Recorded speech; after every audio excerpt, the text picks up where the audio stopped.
Wonderful people, viewers and subscribers, you're welcome back again. This is BVI Channel 1, where we tell you undiluted truth.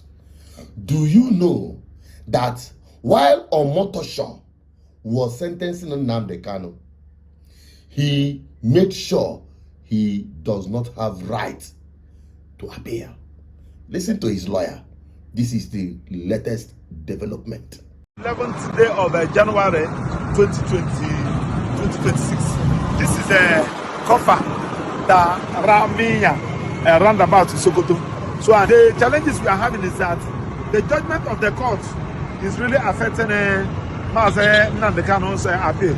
Remember that the judge ordered that Nnamdi Kanu should not have electronic access to electronic devices, and somebody who is doing an appeal on his own, he cannot. Even the correctional center, when the Nnamdi Kanu wanted to go and do something, they said that no, the order said that he should not have any electronic device. How can you say somebody who is doing his appeal, he cannot have access to printer, he cannot have access to photocopier, he cannot have access to any electronic gadgets? It is unfair. You don't do this kind of thing. Now, the consultants, most of the consultants and the people, the sympathizers, the experts that have sympathy for him has given me their various contribution in their appeal. You can see it. Now I'm giving him the hard copy. It is now left for him now to see all these things, put it together, and he print it out and sign and file his appeal. But he cannot do it. I just gave him the hard copy. He was telling me the challenges he's having. Today is the 11th day of January, and the judgment was given on November, and he cannot file his appeal. I have not seen this kind of judgment in my life. I know what I'm saying. Now, is this thing not against the principle of AR? I've been in Sokoto here for how many days now? This is the challenges I'm having, and I cannot be coming from Abuja to Sokoto. Each trip I embark from Abuja to Sokoto here, both flight tickets, drop, hotel fees. It's not fair. So that is the challenges he's having. So we are looking for a way on how to whether to go back to the court for court to reconsider.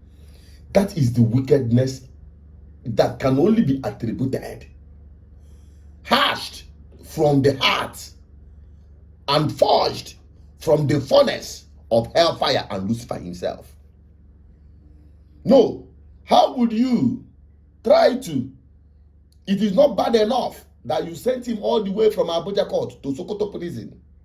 Now you are making sure he doesn't have access to appealing the judgment. What a Nigeria we have.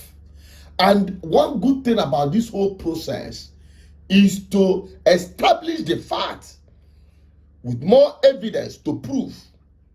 You see this country called Nigeria, it is an enclave of impunity. I'm telling you honestly speaking. It is exposing Nigerian judicial system and the entire process to what it really is. But I tell you, in all of this, my people, we will come victorious in all of the persecution.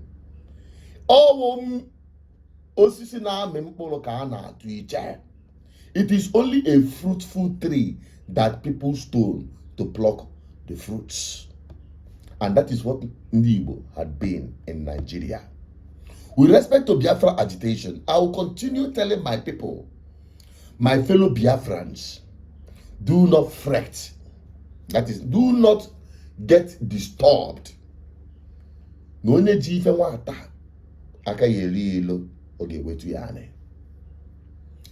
to the oppressed indigenous people in Nigeria, especially the Hausas and others, what do they call them? Ethnic minorities in the north. Your salvation is coming very swiftly. I can tell you that. I can assure you that. You see these monuments of impunity that have made your lives miserable in this country. Because I tell Nigerians, everybody is a victim of this country. Forget about that. Biafra had been at the front burner. Because that is what it represents. Equity, fairness, and justice. That is what Biafra represents.